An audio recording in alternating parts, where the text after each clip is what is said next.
Welcome to the Deep Dive.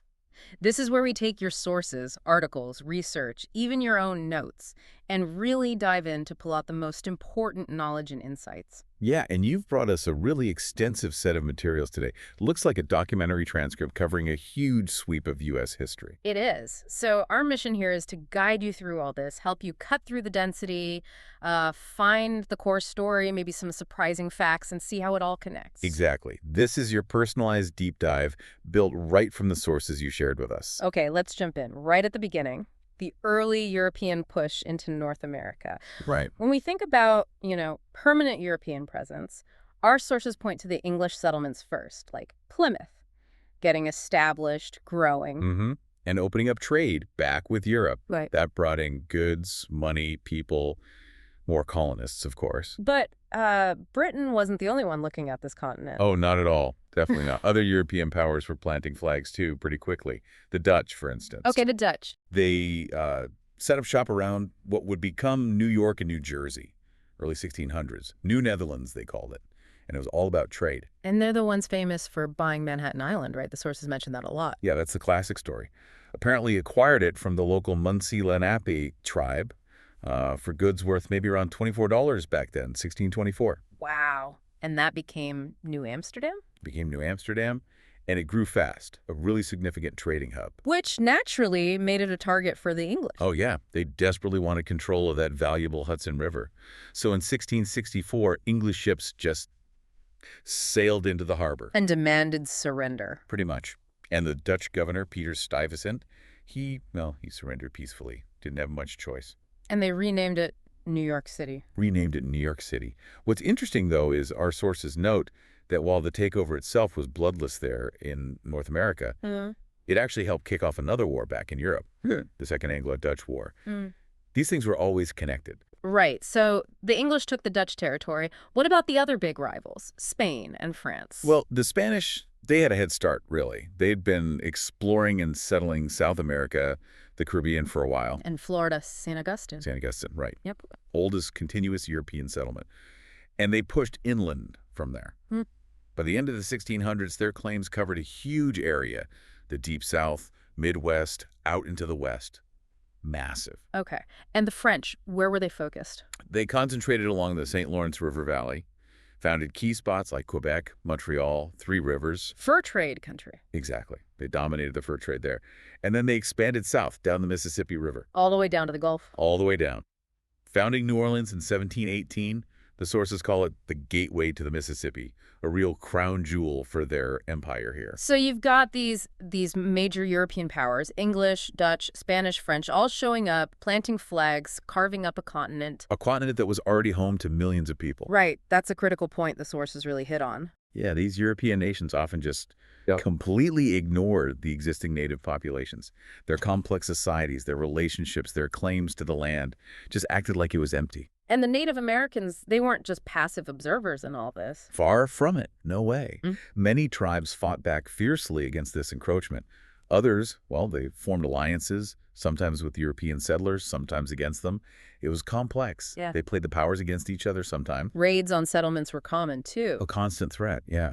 And this tension, it erupted into really devastating wars pretty early on. King Philip's War is a big one the source highlights. 1675, New England. Yeah. A really stark example. It broke out after diplomacy just failed between the English colonists and the Wampanoag tribe. Led by Metacomte. Metacomte, yeah.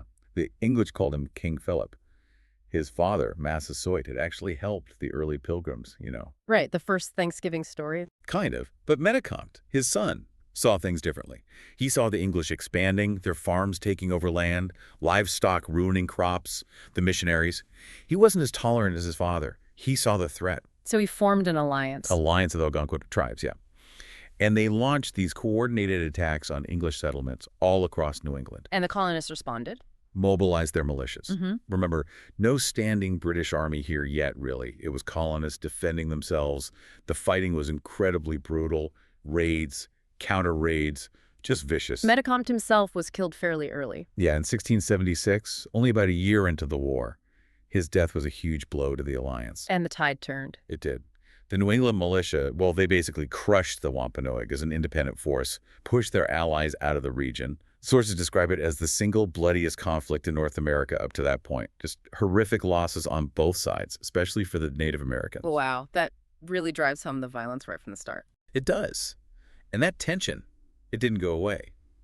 After King Philip's War, the rivalries between the English, French, and Dutch were still simmering, often getting worse because of wars back in Europe. And native tribes were still caught in the middle. Absolutely, like the Wabanaki Confederacy, formed north of New England.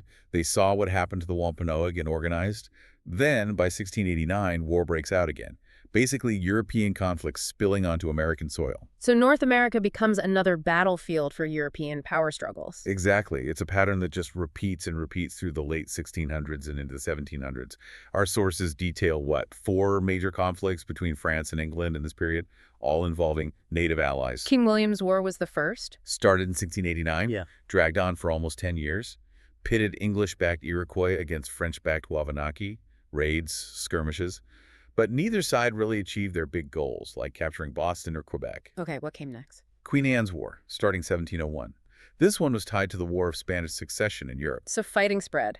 Yeah, you had English colonists from Carolina fighting the Spanish in Florida and the French in Louisiana down south, which tragically just devastated the local native populations there. But it did help England secure control over what became Georgia. And up north. More Wabanaki raids on New England. The English tried and failed again to capture Quebec, but they did gain territory from France, Acadia, and Newfoundland. The war lasted over 13 years, just constant disruption. Then things calmed down for a bit, a period of peace. Relatively speaking, yeah, almost 3 decades. And during that time, the British colonies just exploded in growth. Population, economy. They started developing their own local governments, their own identities, really. And the economy was increasingly tied to Maritime trade, especially valuable goods from the Caribbean and South America. Sugar, molasses. Which brings us to the grim reality behind that wealth. Exactly. The production of sugar, molasses, tobacco. It all relied heavily on enslaved labor. By this point, the colonies are deeply woven into the triangle trade. Can you remind us how that worked? Sure. Ships would take manufactured goods, rum, tobacco from Europe or New England to Africa, trade them for enslaved people. Then the horrific Middle Passage across the Atlantic to the Americas. Where the enslaved people were sold. Sold for sugar, molasses, cotton, tobacco, which were then shipped back to Europe or New England to start the cycle again. It was brutal, dehumanizing, and incredibly profitable. And the scale just kept increasing. Dramatically. The sources show the number of enslaved Africans brought to the Americas skyrocketing. From maybe 300,000 between 1600 and 1625 to over 2 million just between 1751 and 1775. It's staggering. And this increasing value, this competition, fueled more conflict. Absolutely. Which leads us to the wonderfully named War of Jenkins' Ear in 1739. Jenkins' Ear. Yeah. Started over trade disputes between Britain and Spain, particularly Spain trying to stop British smuggling near its colonies. Captain Robert Jenkins dramatically presented what he claimed was his severed ear to the British Parliament, saying the Spanish had cut it off during a ship inspection. And that kicked off a war. It helped inflame tensions enough for Britain to declare war, yeah. Though most of the fighting actually happened down in the Caribbean and South America. Less action up here. Some clashes between colonists in Carolina and Georgia against the Spanish in Florida, but not huge battles. Still harmful for the native tribes caught in between, though. But that war soon got swallowed up by a bigger one. King George's War. Started around 1742. Part of the War of Austrian section back in Europe. France and England are at it again in North America. Acadia, St. Lawrence, New York, New England. Fighting flared up across the board. And this is when the colonists captured Louisbourg. It did. After decades of trying, British colonists finally took the powerful French fortress Louisbourg in 1745. A huge victory for them. But they had to give it back. That's the kicker. When the war ended in 1748, the peace treaty forced Britain to return Louisbourg to France. The colonists were absolutely furious, felt like they'd bled and paid for nothing. So after all these decades of war, not much had changed on the map. Pretty much. Borders snapped back to where they were. Territorial disputes weren't settled. Grudges festered. The backcountry remained really volatile. It just perfectly set the stage for the final, decisive showdown. The French and Indian War. Exactly. The sources point right to those unresolved border issues, especially in the Ohio River Valley. Both Britain and France claimed it. And George Washington gets involved early? Yeah, young Major Washington. Late 1753, The lieutenant governor of Virginia sends him out to tell the French to get out of the forts they were building there. The French said no. Politely but firmly refused. So Washington gets sent back the next year, 1754, with a small militia force. And things escalated quickly. He found a colonial militia had already clashed with the French, built a small fort, but the French captured it and built their own bigger one, Fort Duquesne, right at the forks of the Ohio River. The site of modern Pittsburgh. That's the spot. Then Washington's force had this skirmish with a small French patrol. An allied native leader with Washington actually killed the French commander. It got messy, fast. And this is the spark. Washington hastily built a defensive post called Fort Necessity, but the French surrounded him, forced him to surrender. Our sources use the phrase that this little skirmish set the world on fire. A bit dramatic, maybe, but it led to bigger things. It really did. It prompted both Britain and France to send major military forces, proper army units, to North America. Full-scale war was back on. And early on, it didn't go well for the British again. No, they had setbacks in the Ohio Valley, up towards Canada. The French seemed to be winning, capturing key forts like Ticonderoga. But then the situation changed around 1758. Big time. Because the conflict in North America became just one part of a much larger global war, the 7 Years' War, raging across Europe, India, the Caribbean, everywhere. A true world war. Involved millions of soldiers, thousands of ships. What started in the Ohio Valley was now a global fight for empire. And France had to spread its resources thin. Exactly. They shifted focus to Europe and other colonies. Britain and its American colonists capitalized on this in North America. The British Navy blockaded the St. Lawrence, cutting off French supplies. Combined British and colonial forces started capturing key French strongholds, Louisbourg again, Fort Niagara, crucially, Quebec City in 1759. And that basically sealed France's fate in North America. Pretty much. The French governor surrendered in 1760.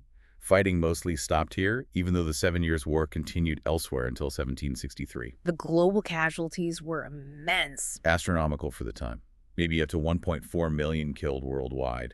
The French and Indian War part was, a fraction of that, maybe around 23,000, but still huge for the colonies. And the big outcome. England cemented its claim to North America. After almost a century of rivalry, Britain was now the dominant European power on the continent. So for you, the listener, it's fascinating how these huge global wars directly shaped this continent and really set the stage for everything that followed for the colonies. Yeah, their fate wasn't decided in isolation.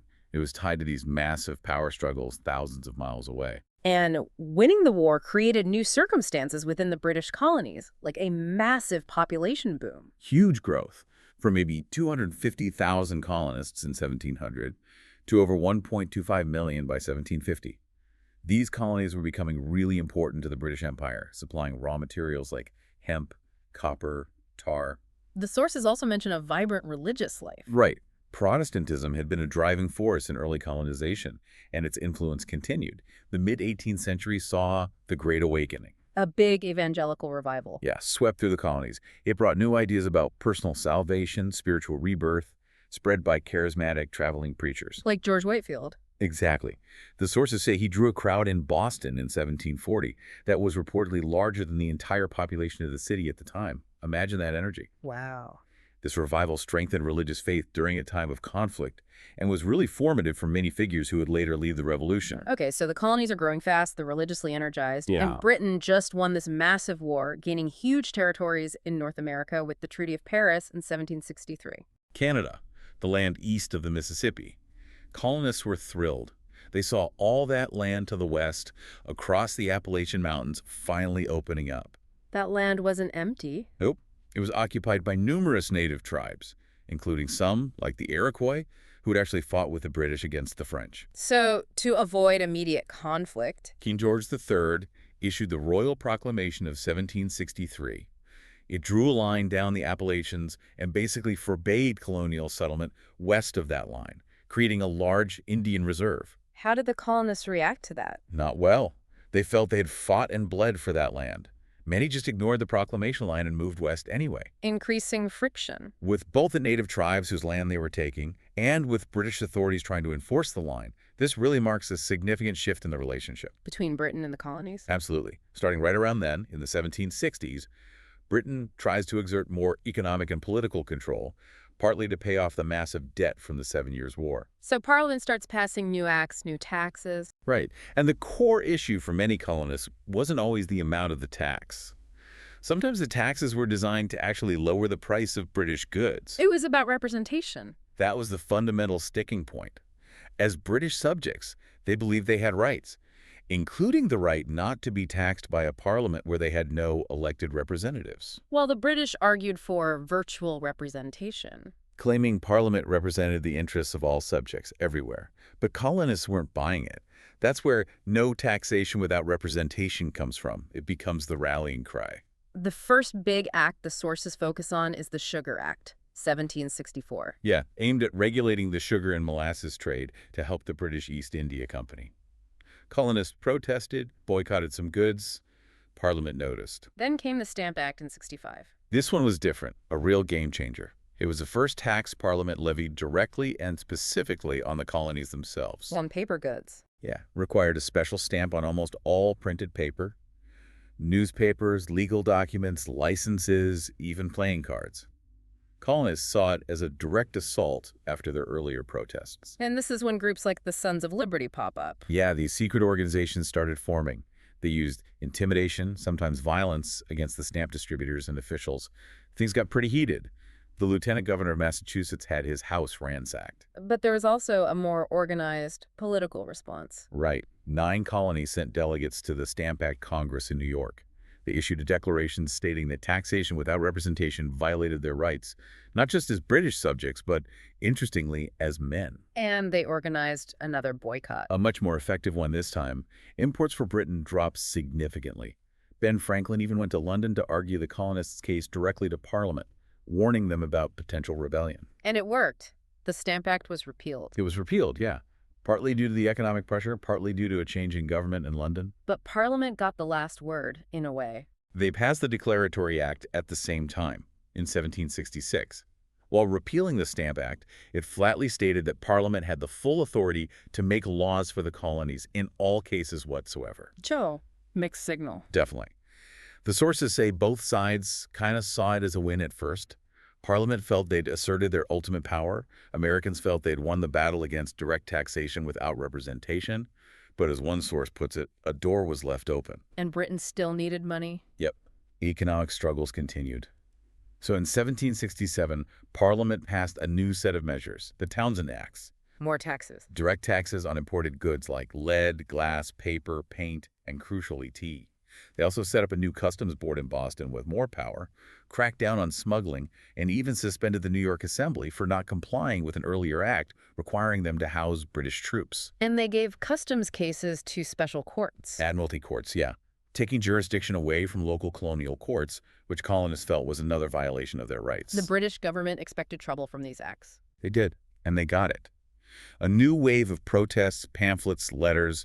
Tension ratcheted up again, especially in Boston. Leading to the Boston Massacre in 1770. Right. British soldiers fired into a crowd harassing them, killing 5 colonists. It shocked the city, put everyone on edge. The trial was a big deal. Huge. Became a real media event. The Sons of Liberty painted the dead as patriotic martyrs. What's fascinating, though, is John Adams, a patriot leader. He defended the soldiers. He did. He argued passionately that even hated figures deserved a fair trial under the law. It was a principled stand. Most soldiers were acquitted of murder, though 2 were convicted of manslaughter.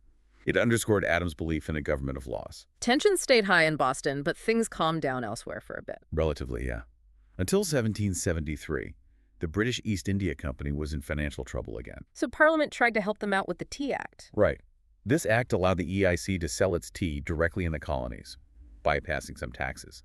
This made EIC tea cheaper than smuggled Dutch tea. Sounds like a good deal. Maybe economically, but the colonists saw it as a trick, a way to get them to accept Parliament's right to tax them, and it also undercut local merchants and smugglers. Which led directly to the Boston Tea Party. December 1773. Sons of Liberty, disguised as Native Americans, boarded the EIC ships in Boston Harbor and dumped hundreds of chests of tea overboard, a huge amount, worth a lot of money even then, something like $1.7 million in today's money. And Parliament's reaction? Outrage. Pure outrage. In 1774, they passed a series of laws the colonists called the Intolerable Acts. punitive measures aimed squarely at Massachusetts. What did they do? Closed the port of Boston until the tea was paid for, revoked the Massachusetts charter, putting the colony under direct British control and limiting town meetings, allowed British officials accused of crimes to be tried in Britain, not Massachusetts, and expanded the Quartering Act to all colonies, making it easier for governors to house troops in private buildings. The sources call these the last straw. For many, yeah. It felt like a direct assault on their fundamental rights and liberties. It pushed many who were on the fence towards outright rebellion. Parliament hoped to isolate Massachusetts. Did it backfired? Completely. It galvanized resistance across all the colonies. They saw it as an attack on one could be an attack on all. And they started organizing together. Moving beyond just letters and committees. The First Continental Congress met in Philadelphia in the fall of 1774. Delegates from 12 colonies. What was their goal? To figure out a unified response to the intolerable acts. They petitioned the British government again, asking for repeal, just like with the Stamp Act. Did they get a reply? No formal reply came. So the Second Continental Congress convened in May 1775, still hoping for reconciliation, maybe organizing a boycott, but also starting to prepare for the worst. And by then, the shooting had already started. Yeah. April 19th, 1775. Lexington and Concord. What happened? British General Gage in Boston got word the colonists were stockpiling weapons in Concord. He sent troops out from Boston to seize them. But the colonists knew they were coming. The Sons of Liberty network was effective. Writers like Paul Revere and William Dawes spread the alarm. The regulars are turning out, or maybe the British are coming. Militia, the Minutemen, started gathering. And they met the British on Lexington Green. Yeah, a small group of militias faced the advance guard of the British regulars. Ordered to put down their arms, they refused. Then someone fired a shot. The shot heard round the world. That's the one. We still don't know for sure who fired first. But it didn't matter. The simmering conflict exploded into open war right there. It's really important to remember, as the sources stress, this wasn't initially seen as a revolution for independence. Not by most people involved, no. Early on, even many fighting the British still saw themselves as loyal subjects fighting for their rights within the British Empire, against what they saw as tyranny from Parliament and the King. Reconciliation was still the goal for many. The First Continental Congress explicitly sought reconciliation. But as the fighting escalated, like the bloody Battle of Bunker Hill near Boston, A costly victory for the British. very costly, it became clear that maybe reconciliation wasn't possible. Leaders like John Adams, Ben Franklin, and Thomas Jefferson started pushing for a different path. Independence. They realized that to truly secure their rights and future, they needed complete self-rule. And they needed allies to win. Crucially, victory against the powerful British Empire seemed impossible without foreign help, especially from France, Britain's main rival.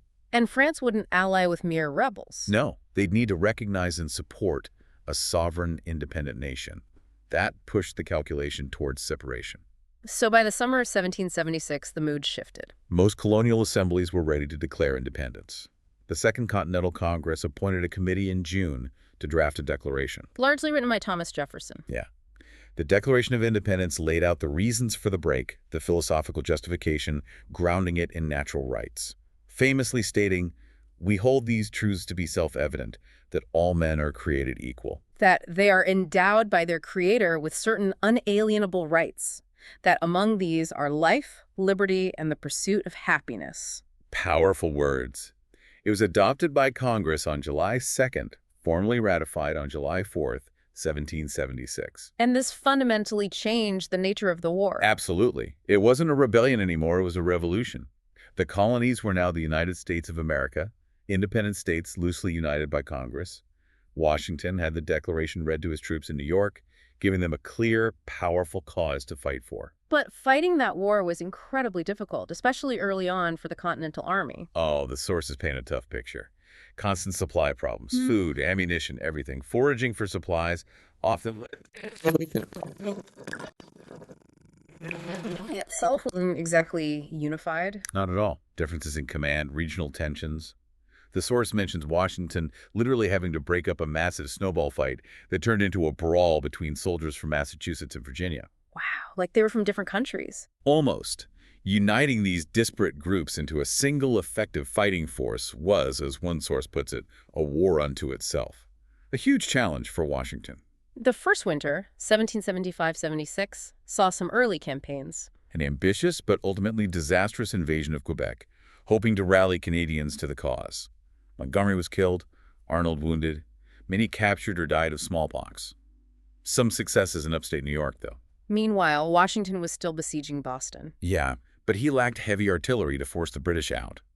That's when Henry Knox undertook his incredible mission. Bringing the cannons from Fort Ticonderoga All the way across the Berkshire Mountains in the dead of winter. An amazing feat of logistics and determination.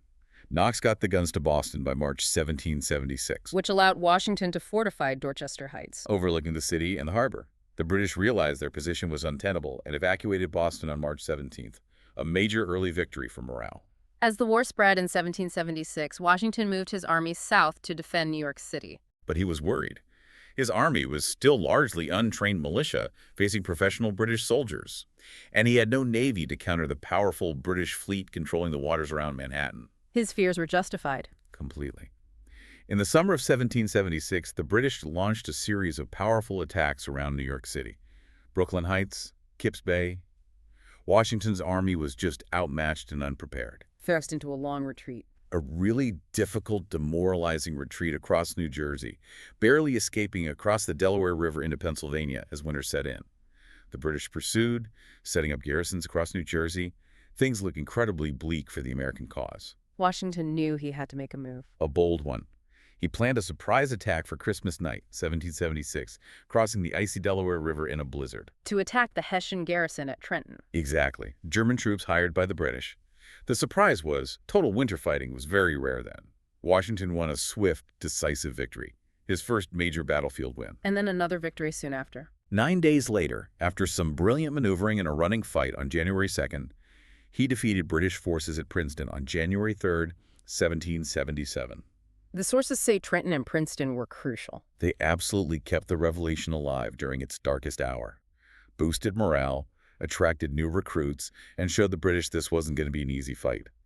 But 1777 brought new challenges. The British launched major offensives. General Howe captured Philadelphia? Yeah, the American capital at the time.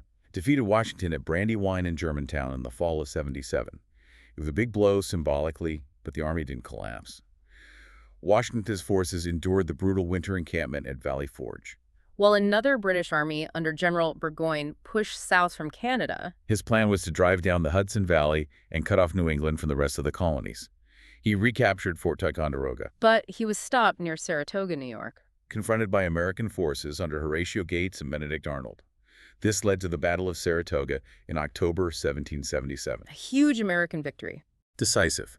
Burgoyne's entire army, around 7,000 men, was surrounded and forced to surrender, the largest British army surrender up to that point in history. And the significance of Saratoga was massive. Huge. Combined with Trenton and Princeton, it convinced France that the United States actually had a chance to win the war. And France was eager to strike back at Britain. They're a longtime rival. So France formally recognized American independence, signed a military alliance, and declared war on Great Britain. This turned the American Revolution into a global conflict for Britain. Which must have been a relief for Washington. Immense relief. And while the army suffered terribly at Valley Forge that winter of 70-78, lack of food, clothing, shelter, disease, it was also a time of transformation. With help from foreign officers. Like the young Marquis de Lafayette from France, and especially Baron von Steuben from Prussia. Steuben drilled the Continental Army relentlessly, instilling European-style discipline, tactics, and, crucially, pride.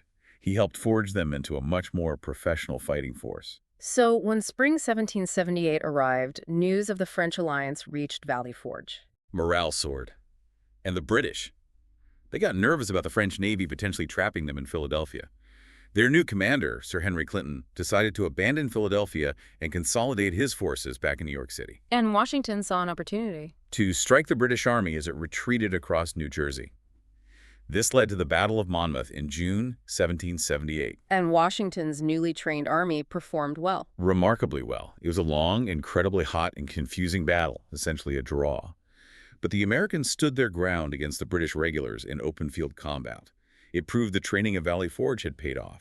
The British continued their withdrawal to New York, and they never really ventured out in force into New Jersey again. After Monmouth, the focus of the war shifted. To the south, starting around 1779. The British, feeling the pressure of the global war, believed there was stronger loyalist support in the southern colonies and hoped to gain control there. They captured major cities like Savannah and Charleston. Yeah, and initially had success, defeating American forces under Horatio Gates at Camden, South Carolina. But then Nathaniel Greene took command of the American Southern Department. And Greene had a different strategy. He knew the region, knew loyalist support wasn't as widespread as the British thought. He relied heavily on local militias and partisan fighters like Francis Marion, the Swamp Fox, to harass British supply lines and wear them down. He didn't necessarily try to win every big battle. No. His strategy in 1780-81 was more about strategic retreats, drawing the main British army under General Cornwallis deeper into the Carolina backcountry, away from their coastal supply bases. American forces won key victories at Kings Mountain and Cowpens. This lured Cornwallis further north into Virginia. Right. Meanwhile, the Carolinas erupted into a brutal civil war between patriots and loyalists. Greene eventually moved back south, forcing the remaining British forces back towards the coastal cities. And Cornwallis ended up in Yorktown, Virginia. By the summer of 1781, both Greene's army and Cornwallis's army were exhausted. Cornwallis marched his troops to Yorktown, on the coast, hoping for resupply or evacuation by the British Navy. But the combined American and French forces saw their chance. Washington marched his army south from New York, joining up with French troops. Crucially, the French fleet under Admiral de Grasse arrived off the Virginia coast and defeated the British fleet trying to reach Cornwallis. So Cornwallis was trapped. Completely surrounded. By land, by American and French troops, by sea, by the French Navy. No hope of rescue or escape. Leading to the surrender at Yorktown. After about a month-long siege, Cornwallis surrendered his entire army in October 1781. This was the last major military engagement of the Revolution. Though the peace treaty took longer. Yeah, negotiations dragged on. The final Treaty of Paris wasn't signed until 1783, nearly 2 years after Yorktown, but it officially recognized the United States as a sovereign and independent nation free from Great Britain. So they won the war. Incredible. But then came the challenge of actually building a nation. A massive challenge. Remember, after declaring independence, the Continental Congress had created the Articles of Confederation back in 1777. Which created a very weak central government. Intentionally weak. The states were wary of creating a powerful national authority like the one they just fought against. It basically bound the states together for common defense and foreign affairs during the war. And it worked? Sort of, during the war? It allowed Congress to manage the war effort, deal with foreign nations. But after the war ended, its weaknesses became glaringly obvious. How so? The states acted like 13 independent countries. They controlled their own commerce, taxed each other's goods, argued over borders, printed their own money. It was chaos. The central government had no power to regulate trade, enforce taxes, or mediate disputes between states. The sources say it was heading towards disaster. Economic and political disaster, yeah. Right. Within a decade of the war's end. And this fragility was exposed by Shays' Rebellion in Massachusetts in 1786. What happened there? The post-war economic downturn hit farmers hard. Foreclosures, bankruptcies. Daniel Shays, a Revolutionary War veteran who hadn't been paid, led about 1,200 other veterans and farmers in revolt. What did they do? Occupied courts to stop foreclosure proceedings, even attacked a federal arsenal in Springfield trying to get weapons. Fighting spread. The state militia eventually crushed the rebellion. But it sent a shockwave. Yeah, it made it crystal clear that the Articles of Confederation were too weak. The federal government didn't have the power to maintain order or address the country's economic problems. Something had to change. Which led directly to the Constitutional Convention. Held in Philadelphia in the summer of 1787. 55 delegates from 12 states, Rhode Island, stayed away. Their initial goal was just to revise the Articles. That was the official plan. But they quickly realized the Articles were fundamentally flawed. So they scrapped them and started over, designing a whole new system of government. Based on new principles. Federalism dividing power between a national government and state governments. Separation of powers, legislative, executive, judicial branches. And checks and balances, each branch having some power over the others. There were intense debates, though. Oh, definitely. Especially over how states would be represented in the new Congress. Big states versus small states. And of course, the deeply divisive issue of slavery and how enslaved people would be counted for representation and taxation. Compromises were made, often uneasy ones. The new Constitution was signed in September 1787. But it wasn't law yet. It had to be ratified, approved, by at least 9 of the 13 states. Which kicked off another huge debate. Across the whole country. Federalists who supported the new Constitution versus anti-Federalists who feared it created too powerful a central government and demanded a Bill of Rights to protect individual liberties. This debate played out publicly. In newspapers, pamphlets, town meetings. The most famous arguments for ratification were collected in the Federalist Papers, written by Alexander Hamilton, James Madison, and John Jay. And eventually it was ratified. Yes, the process took about a year. New Hampshire became the crucial ninth state to ratify in June 1788, officially making the Constitution the new framework for the United States government. A remarkable achievement, really. And the first president under this new Constitution, no surprise there. George Washington, the hero of the Revolution. He was unanimously elected in early 1789. John Adams became vice president. Washington favored a stronger federal government. He did, leaning towards Federalist policies. But he also understood the need for unity. He deliberately included prominent figures from both factions in his first cabinet. Thomas Jefferson as Secretary of State, Alexander Hamilton as Secretary of the Treasury, Henry Knox, Edmund Randolph, trying to bring different perspectives together. What were his main domestic focuses? Establishing the government's credibility and financial stability. He pushed Congress for tariffs to generate revenue. He worked closely with Hamilton on ambitious economic programs, including creating a national bank and assuming state debts to establish national credit. He also personally selected the site for the future capital city, Washington, D.C. And he wasn't afraid to assert federal authority. No. The Whiskey Rebellion in 1794 showed that. Farmers in western Pennsylvania were protesting a federal tax on distilled spirits. They attacked tax collectors, clashed with authorities. How did Washington respond? He summoned militias from several states and, remarkably, personally led troops part of the way to put down the rebellion. Little force was ultimately needed. The show of federal resolve was enough, and commissioners negotiated an end.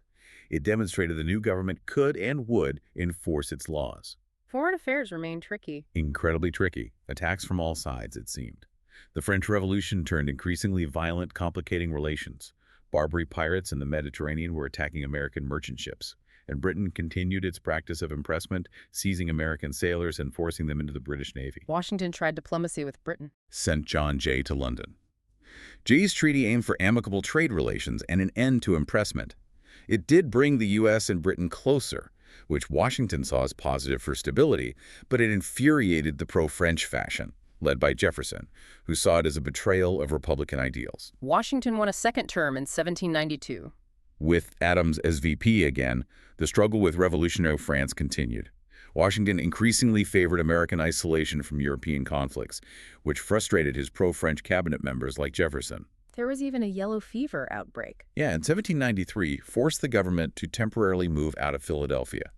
Washington's biggest fear, though, was the growing political divide within his own administration. Federalists versus the emerging Democratic Republicans. He saw the danger of political parties fracturing the new government and warned against it repeatedly. Washington's legacy is huge. Set so many precedents for the presidency, domestic policy, foreign relations, and his final act was perhaps one of his most significant. Stepping down after 2 terms. Exactly. There were no term limits yet. Many expected he might stay on. But he voluntarily relinquished power, establishing a crucial norm for peaceful transitions that lasted until the 20th century. John Adams followed him, elected in 1797. A narrow victory. And he faced foreign policy struggles that were arguably even worse than Washington's. The French Revolution had entered its reign of terror.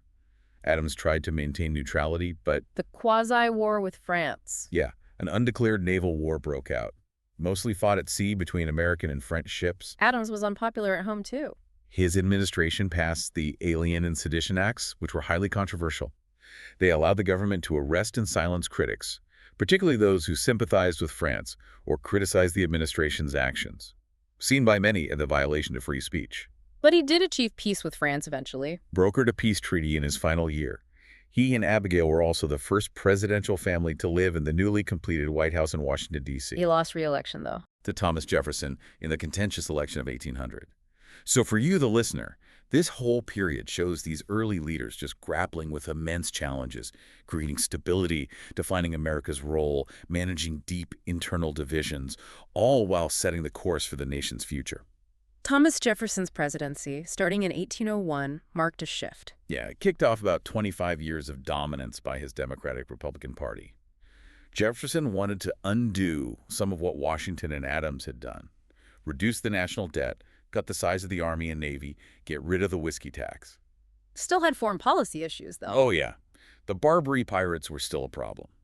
Jefferson actually used the small navy he had to fight them, and he actively worked with the new government in France under Napoleon Bonaparte. Which led to something huge. The Louisiana Purchase in 1803. Napoleon needed cash for his wars in Europe and decided to offload France's vast colonial territory in North America. Jefferson jumped at the chance. Doubling the size of the U.S. overnight. Just like that. Opened up an enormous new frontier for exploration and settlement.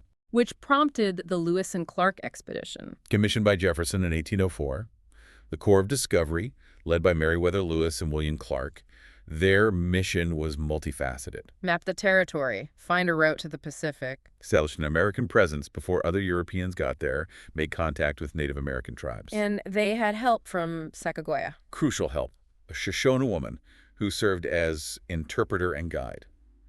The expedition was incredibly successful, contacted over 70 tribes, produced detailed maps, documented hundreds of new plants and animals. Jefferson's second term got complicated by wars in Europe again? The Napoleonic Wars. Britain and France were both attacking American ships and seizing sailors again, violating U.S. neutrality. How did Jefferson respond? With an embargo on all American shipping, trying to use economic pressure. But it was wildly unpopular at home and basically crippled the American economy. Didn't really work. James Madison, Jefferson's successor, took over in 1809. Inherited this mess. Complicated relations with Britain and France, growing tensions at home. He kept the embargo at first. For a couple of years. Congress eventually pushed him to reopen trade, but he asked Britain and France to respect U.S. neutrality. They didn't. Ship seizures and impressment started right back up. And there was pressure building within Congress. Yeah, a group of younger congressmen, people like Henry Clay and John C. Calhoun, known as the War Hawks, pushed Madison to take a much stronger stance, especially against Britain. Tensions were rising on the frontier, too. Suspicions that British agents were arming Native American uprisings against settlers. Plus, British troops still occupied some forts in U.S. territory, violating earlier treaties. What was the final trigger for the War of 1812? British warships attacked American sailors practically right off the U.S. coast. That was it for Madison. He asked Congress to declare war in June 1812. The U.S. was ready for war emotionally, maybe, but militarily. Not really. The Army and Navy were still small, cut back by Jefferson. Early attempts to invade Canada were mostly disastrous. 2 out of 3 invasion forces actually surrendered. Though there was some success. Burning York. Yeah, the provincial capital of Upper Canada, modern Toronto. But overall, the land campaigns were tough going. The Navy did better. Like the USS Constitution, Old Ironsides. Had some famous victories against British frigates. Its thick hull supposedly made cannonballs bounce off, caused real problems for the Royal Navy in ship-to-ship duels. Native American resistance was a major factor again. Many tribes, especially those unified under the Shawnee chief Tecumseh and his brother, the Prophet, sided with the British. They saw it as maybe their last chance to stop American westward expansion. Tecumseh's Confederacy kept U.S. forces bogged down the Great Lakes region. That Tecumseh was killed. At the Battle of the Thames in 1813, his death really fractured the Confederacy and took many tribes effectively out of the war. The British then went on the offensive. Yeah, especially after Napoleon was defeated in Europe, freeing up British troops. They attacked positions along the Chesapeake Bay, aiming for Washington, D.C. Leading to the capture and burning of the capital. August 1814. A humiliating defeat for the U.S. at the Battle of Bladensburg. British troops marched into Washington, D.C. President Madison had to evacuate. But Dolly Madison saved the portrait of Washington. That's the famous story, yeah. She directed staff, including an enslaved servant named Paul Jennings, to save the iconic Lansdowne portrait before fleeing the White House. And the British burned government buildings. The Capitol, the Treasury, the War Department, the White House. Set them ablaze. A hurricane helped save the city. Bizarrely, yeah. A major storm rolled through, helping put out the fires and damaging the British fleet on the nearby Patuxent River. The British were forced to withdraw without reinforcements. They moved on to Baltimore next. Tried to capture it in September 1814. Key to the defense was Fort McHenry guarding the harbor. The British fleet bombarded it all night. But the fort held. It did. On the morning of September 14th, a huge American flag was raised over the fort. The British fleet eventually sailed away, unable to take Baltimore. And this inspired the national anthem. Francis Scott Key, an American lawyer who witnessed the bombardment from a British ship where he was negotiating prisoner release, was so moved by seeing the flag still flying that he wrote a poem, the defense of Fort McHenry. Later set to the tune of a British drinking song, it became the Star-Spangled Banner. The last big battle happened after the peace treaty was signed. Kind of ironic. The British launched a major offensive near New Orleans, trying to seize control of the Mississippi River. They landed troops south of the city in late 1814. Andrew Jackson organized the defense. Old Hickory himself, a fiery commander. He put together a real mix of defenders, regular army troops, militia from several states, free black soldiers, even pirates led by Jean Lafitte. And the Battle of New Orleans. Fought in January 1815. Jackson's forces decisively defeated waves of British attackers. An incredible, though technically unnecessary, victory, as the Treaty of Ghent ending the war had been signed in Europe back in December 1814. News just hadn't crossed the Atlantic yet. The War of 1812, kind of forgotten sometimes, but it had big impacts. Huge impacts, yeah. Even little known today. Probably the biggest was the definitive end to any real hope for Native American sovereignty east of the Mississippi. The British had pushed for an independent Indian state in the Great Lakes during treaty talks, but the U.S. refused. After 1812, the sources say, the dam was about to burst for westward expansion. And it affected America's place in the world. Definitely.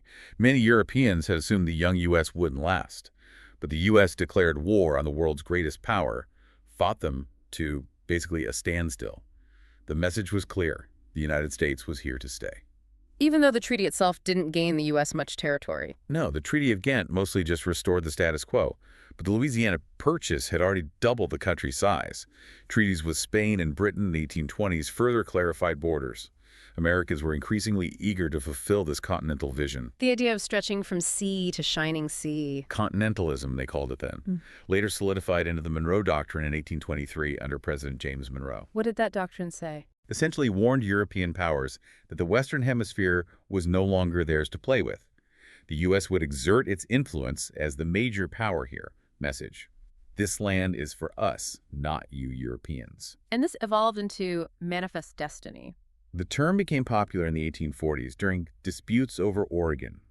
It came to mean the belief that the U.S. was unquestionably destined, even ordained by God, to expand across the entire continent, spreading its values, its economy, reforming the West into sort of an evangelical version of the agrarian East, as one source puts it. But there were obstacles to this destiny. Native American tribes, remnants in the East, and powerful nations in the West. European colonies still held by Britain and Spain, and the newly independent nation of Mexico formed in 1824. How did U.S. policy towards Native tribes evolve? Jefferson, after the Louisiana Purchase, initially hoped for diplomacy, assimilation, civilizing the tribes. But after the War of 1812, especially, the policy shifted from assimilation to removal. Just moving them out of the way. Basically. Plans became reality under President Andrew Jackson with the Indian Removal Act of 1830. This forced the so-called 5 civilized tribes, Choctaw, Chickasaw, Creek, Seminole, Cherokee, to abandon their ancestral homelands in the southeast and move west of the Mississippi River. The Trail of Tears. A brutal act of forced displacement. Over 60,000 people were removed. There were some minor conflicts, but mostly the tribes were coerced, forced off their land. Thousands died on the journey west. The tragic chapter. So for you, the listener, this era really drives home the powerful motivations behind manifest destiny, but also its devastating human cost, particularly for Native Americans, highlighting that stark conflict between expansionist ambition and justice. Yeah, that tension is just palpable throughout this period. As settlers pushed further west, especially towards California after the gold rush, communication became vital. Which led to the Pony Express in 1860, a really ambitious effort relays of riders carrying mail pouches from Missouri to California. Incredibly fast for the time. About 10 days. Amazing. But only lasted about 18 months. Made obsolete by technology. The first transcontinental telegraph line was completed in 1861. Instant communication trumped fast riders. Still, the Pony Express is this iconic symbol of connecting the West. And this relentless westward movement meant more conflict with Native Americans. Inevitably. As settlers encroached on tribal lands, the U.S. military became a permanent fixture, establishing forts across the Midwest and West Coast to manage and often suppress Native resistance. Meanwhile, in the Southwest, there was the Texas Territory. Originally Spanish, it became part of Mexico after their independence in 1821. It was vast, sparsely populated, far from the Mexican government center. Mexico encouraged immigration. Yeah, offered cheap land to populate the area and maybe deter native raids. A lot of the immigrants came from the American South, And they brought slavery with them. which became a huge point of friction when Mexico abolished slavery nationwide in 1829. The Anglo settlers nearly revolted. Right. Mexico then tried to ban further U.S. immigration into Texas, but Anglos kept coming, ignoring the laws, and soon vastly outnumbered the Mexican-born Tejanos. Then came Santa Anna's coup in Mexico. General Santa Anna took over in 1834, centralized power, abolished state governments. Texans, both Anglos and Tejanos who valued local control, saw this as tyranny. Leading to the Texas Revolution in 1835. Texans revolted against Santa Anna's rule, eventually winning independence and forming the Republic of Texas. And the annexation of Texas by the U.S. led to war with Mexico. The Mexican-American War, 1846 to 1848, triggered by the U.S. annexation of Texas in 1845 and disputes over the border. Our sources describe it as pretty one-sided. Mexico was dealing with a lot of internal political turmoil. The U.S. military was successful? The Army and Navy conquered large sections of Mexico. The war ended with the Treaty of Guadalupe Hidalgo in 1848. What were the terms? Mexico was forced to recognize Texas annexation and surrender a huge amount of territory, California, and the vast New Mexico region, which includes today's Arizona, Nevada, Utah, and parts of Colorado and Wyoming. It clearly showed America's continental ambition. Was everyone in the U.S. on board with this? No, there was significant dissent, especially from the Whig Party, the successors to the Federalists. A young Illinois politician named Abraham Lincoln was a vocal critic of the war and Manifest Destiny. By the 1840s, Manifest Destiny was dividing the country. Disputes over Oregon with Britain, the Texas issue with Mexico, these split the political parties. And as all this new Western territory was acquired, the biggest question loomed. Slavery. Would these new territories allow slavery or ban it? Exactly. It threatened the fragile balance of power in Congress between slave states and free states. And that balance was already under incredible strain because slavery was so deeply embedded. Since the first Africans were forcibly brought to Virginia in 1619, slavery had become utterly ingrained, especially in the Southern economy and social structure. The U.S. abolished the international slave trade in 1808, but the internal trade, buying and selling people within the U.S., continued and expanded. Were there rebellions by enslaved people? Some notable ones, like Nat Turner's rebellion in 1831, but none succeeded in overturning the system itself. They were brutally suppressed. Escape was another form of resistance. Some managed to flee north to free states or Canada. The Underground Railroad, a secret network of routes and safe houses, helped many. A dangerous journey? Incredibly dangerous. Aided by escaped slaves like Harriet Tubman, as well as free black people and white abolitionists. Tubman herself escaped in 1849 and famously returned multiple times to guide over 70 others to freedom. Amazing courage. As the debate over slavery in the territories intensified, tensions in the federal government just exploded. The sources give that really visceral example. Congressman Preston Brooks of South Carolina savagely beating Senator Charles Sumner of Massachusetts with a cane right on the Senate floor in 1854 because Sumner had given an anti-slavery speech. And Brooks was treated like a hero in the South. They sent replacement canes. Abolitionists saw it as proof of the South's violent defense of slavery and control over the government. Polarization was just extreme. For decades, politicians had tried compromises to hold the country together. The Missouri Compromise of 1820 was a key one. Admitted Missouri as a slave state, Maine as a free state, and drew that line across the Louisiana Purchase territory slavery prohibited north of Missouri's southern border. Trying to keep the balance. Exactly. Later, Texas came in as a slave state in 45, balanced by Oregon as a free state in 46. But the huge territory gained from the Mexican-American War in 48 just blew the issue wide open again, over 1 million square miles. Leading to another compromise, the Compromise of 1850. Right. Admitted California as a free state. Abolished the slave trade, but not slavery itself, in Washington, D.C. But it also included a much stronger Fugitive Slave Act, forcing Northerners to help return escaped slaves. And for other territories acquired from Mexico, it introduced popular sovereignty. Letting settlers decide for themselves. Yeah, settlers in territories like Utah and New Mexico could vote on whether to allow slavery.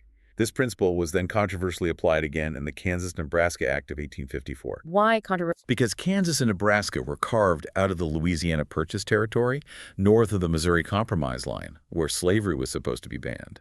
Southern legislators demanded popular sovereignty apply there too. And this led to violence. Bleeding Kansas. Exactly. The fight over whether Kansas would be slave or free became a battle for the nation's soul. Pro- and anti-slavery settlers flooded into Kansas, many illegally crossing borders just to vote. It descended into a brutal mini-civil war, killing hundreds. John Brown got involved there? The radical abolitionist, yeah. He and his sons were part of the violence in Kansas, believed slavery had to be fought with force, famously involved in hacking 5 pro-slavery settlers to death. And he later attempted something even bigger. His raid on Harper's Ferry, Virginia, in October 1859. His plan was to seize the federal armory and arsenal there, get weapons, and ignite a massive slave rebellion across the South. How did it go? It was put down quickly by U.S. Army troops, actually commanded by a young colonel named Robert E. Lee. Brown was captured. Tried and executed. For treason against Virginia, yeah. He became an instant martyr for the anti-slavery cause in the North, seen as dying for freedom. In the South, he was seen as a terrifying symbol of Northern aggression. Harper's Ferry feels like a point of no return. The sources really position it that way, a defining moment. After that, the feeling that violent conflict was inevitable just seemed to spread. And the election of 1860 was the final spark. The election of Republican Abraham Lincoln. His platform included things like tariffs, federal support for infrastructure like railroads. But crucially, he opposed the expansion of slavery into the Western territories. He promised not to interfere where it existed. He did initially, hoping to keep the South from seceding. But for many Southern states, just his election, on a platform opposing slavery's spread, was enough. It felt like an existential threat. South Carolina seceded first. Led the charge, yeah. December 1860. Other Deep South states quickly followed early in 1861. And they started seizing federal property. Forts, arsenals, post offices. Yeah. Within their borders, including Fort Sumter in Charleston Harbor, South Carolina. The outgoing president, Buchanan, didn't do much. Was unwilling to provoke conflict in his final months. So when Lincoln took office in March 1861, he inherited this immediate crisis at Fort Sumter. The garrison was running out of supplies, surrounded by newly formed Confederate forces. Lincoln had a tough decision. An impossible one, really. Surrender the fort, which would basically recognize Confederate authority, or try to resupply it and risk starting a war. What did he do? Chose a careful middle ground. He sent a message to the governor of South Carolina saying he was sending a ship with only food and provisions, no weapons or troops, to resupply the fort. The decision to start a fight was now on the Confederates. If they fired on a ship bringing food, they would be the aggressors. How did the Confederacy respond? Their president, Jefferson Davis, ordered General Beauregard to demand the fort's surrender and take it by force if necessary before the supply ship could arrive. The demand was rejected. So the attack on Fort Sumter began. April 12, 1861. Confederate cannons opened fire. The bombardment lasted 34 hours. Over 4,000 shells fired. Miraculously. No Union soldiers were killed in the bombardment. Not a single one during the actual attack. Though tragically, 2 died in an accident during the surrender ceremony the next day, April 13th. The Union surrendered the fort. Under agreeable terms, allowed to march out carrying their flag. Losing the fort wasn't ideal for Lincoln, but the attack on it Galvanized the North. absolutely. Public opinion rallied massively behind Lincoln and the Union. Any wavering states like New Jersey and Delaware firmly supported the Union. The South had fired the first shot, Lincoln seized the momentum. called for 75,000 volunteers to put down the rebellion and restore federal authority. The response in the North was overwhelming. Ohio alone offered more than 75,000. How did the South react to Lincoln's call for troops? That was the trigger for the Upper South states. Less the victory at Sumter, more Lincoln raising an army, Virginia, Tennessee, Arkansas, North Carolina. They saw it as Lincoln planning coercion by force, and they seceded and joined the Confederacy. So the lines were drawn. What was the war really about, according to the sources? Unquestionably, slavery. The sources are clear. While preserving the Union was Lincoln's initial stated goal, the leaders of the rebellion knew Lincoln, and the Republicans opposed slavery's expansion and feared federal power could eventually be used to end it everywhere.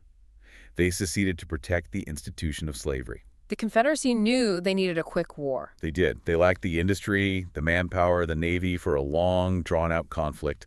They hoped for battlefield victories to demoralize the North or maybe get aid from Europe. Which was unlikely. Very unlikely, given that Britain and France had already abolished slavery in their own empires.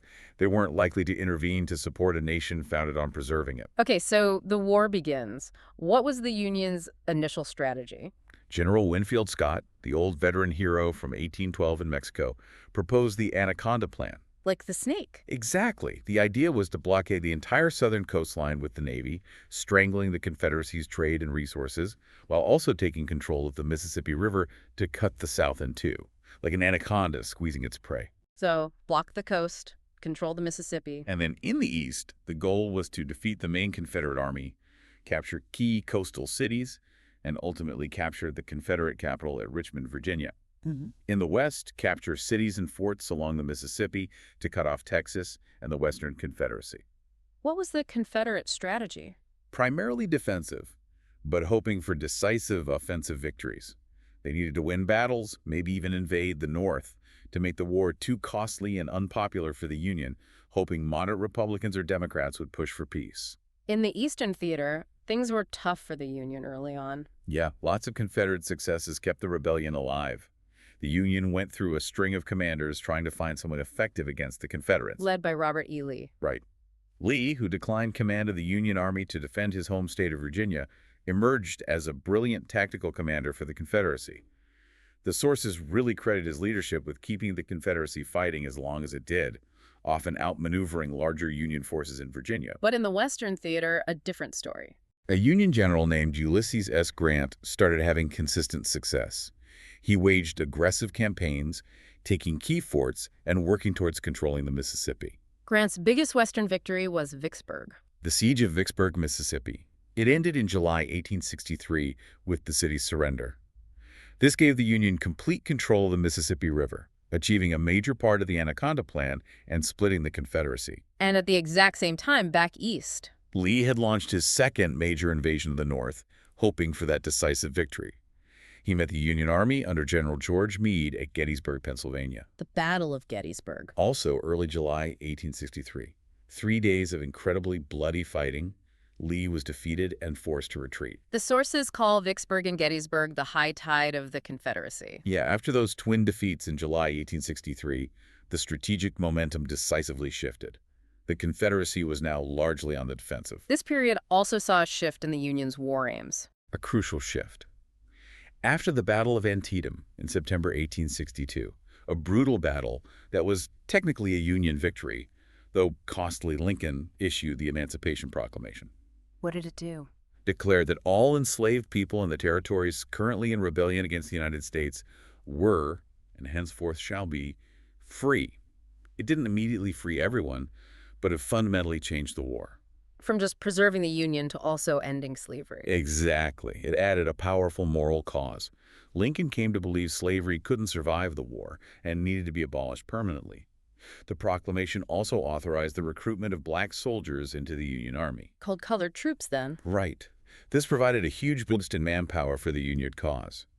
Lincoln then worked tirelessly to pass a constitutional amendment to abolish slavery everywhere. Grant eventually took command of all Union armies. Yeah, Lincoln finally found his general. Grant came east to personally confront Lee in Virginia, leaving General William Tecumseh Sherman in command in the west, and they began prosecuting total war. What did that mean? Targeting not just the Confederate armies, but also their resources, infrastructure, and will to fight.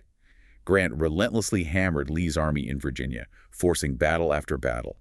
Lee often won tactically, but Grant could replace his losses, and Lee couldn't. Grant kept moving, kept attacking. And Sherman's famous march? Sherman marched his army south from Tennessee through Georgia towards Atlanta, destroying railroads, supplies, anything that could support the Confederate war effort. After capturing and burning much of Atlanta as the Confederates fled, he turned east and marched to the sea, capturing Savannah by Christmas 1864, famously offering it as a gift to Lincoln. The end came in the spring of 1865. Lee's army, depleted and starving, was finally cornered by Grant's forces near Appomattox Courthouse in Virginia. Lee surrendered to Grant on April 9, 1865. Sherman continued pursuing other Confederate forces in the Carolinas until they also surrendered. The war was over. The cost was immense. 4 long years. An estimated 600,000 American lives lost. Devastation across the South. But slavery was abolished. Yes.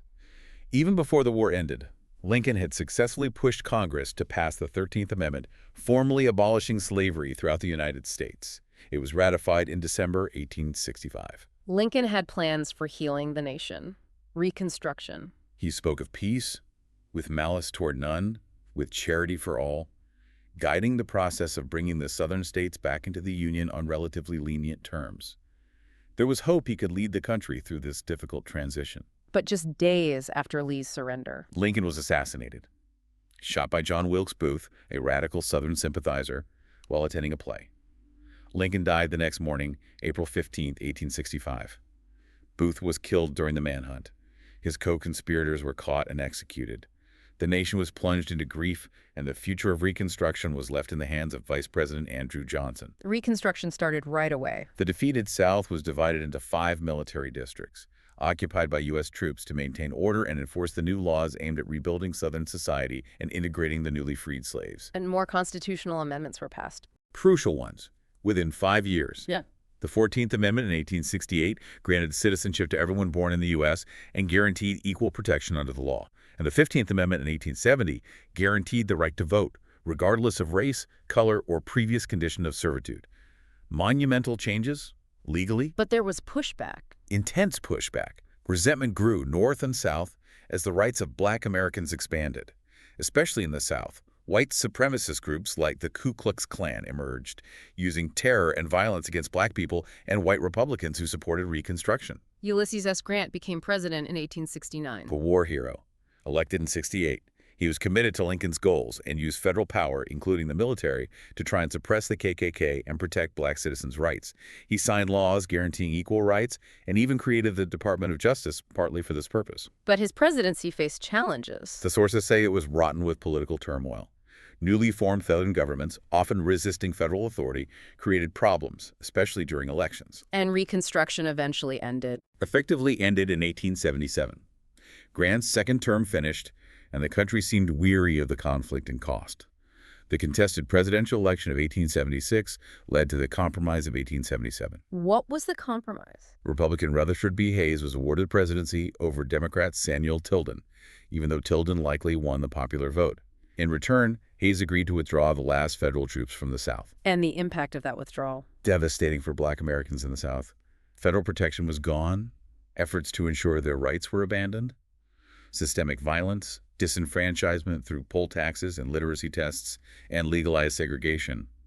Jim Crow laws quickly took hold and lasted for nearly a century. The promise of Reconstruction was largely unfulfilled. Sharecropping and low-wage work became the reality for most freed people. This era after Reconstruction is called the Gilded Age. Right, started around 1877, characterized by this strange mix of incredible wealth and industrial growth on one hand, but also extreme poverty, inequality, and political corruption on the other. Gilded, shiny on the outside, but maybe not so great underneath. There was economic opportunity, though. For some, yes. Cheap land out west, relatively high wages compared to Europe. This drew millions of immigrants, over 7 million between 1877 and 1900, mostly from Western Europe and China initially, later more from Southern and Eastern Europe. Where did they settle? Everywhere, except the devastated South, really. Big cities, industrial towns, farms in the Midwest. But this huge wave of immigration also triggered a backlash, notivism, anti-immigrant sentiment. This was also the age of the Transcontinental Railroad. Completed in 1869, connecting the coasts. A massive engineering feat. It cut travel time from months to less than a week, made it easier to ship Western resources east, and accelerated westward expansion even more. Construction was difficult. Brutal. Through the Sierra Nevada mountains, Donner Pass territory. Workers, many of them Chinese immigrants, face harsh conditions, low pay, and attacks from native tribes like the Sioux and Cheyenne, whose lands the railroad crossed. Ramshackle boomtowns sprang up along the road, known for drinking, gambling, violence. The final golden spike was driven in Utah. And this contributed to the Wild West image. Yeah, the frontier was vast, and law enforcement was often thin on the ground, leading to periods of lawlessness. Figures like Wyatt Earp, the former marshal who got involved in the silver boomtown of Tombstone, Arizona. And the shootout at the OK Corral. Right. Earp, his brothers, and Doc Holliday had this feud with the Clanton Gang. A brief, bloody gunfight in 1881 that became legendary, symbolic of that rough-and-tumble era. By the end of the Gilded Age, people were getting fed up. With the extremes, yeah. Massive wealth inequality, powerful, often ruthless industrialists, Rockefeller, Carnegie, Vanderbilt, J.P. Morgan, known as robber barons by some for their exploitative practices. Yeah. Widespread poverty in teeming cities. People were ready for reform. Ushering in the Progressive Era. Right. And Theodore Roosevelt, who became president in 1901 after McKinley's assassination, was a key figure. Youngest president. At 43, yeah. brought this incredible energy and enthusiasm for using government power for the public good. He was known as a trust buster. Took on the huge corporate monopolies, using the Sherman Antitrust Act. Famously went after J.P. Morgan's railroad conglomerate and won in the Supreme Court. He handled labor disputes differently, too. Instead of just sending in troops to break strikes, like earlier presidents often did, Roosevelt acted as a neutral mediator, like in the big coal strike of 1902. His whole platform for re-election in 1904 was the square deal busting trusts, conserving natural resources, protecting consumers. Immigration was still huge. Over 13 million more people arrived between 1900 and 1914. City slums and tenements grew.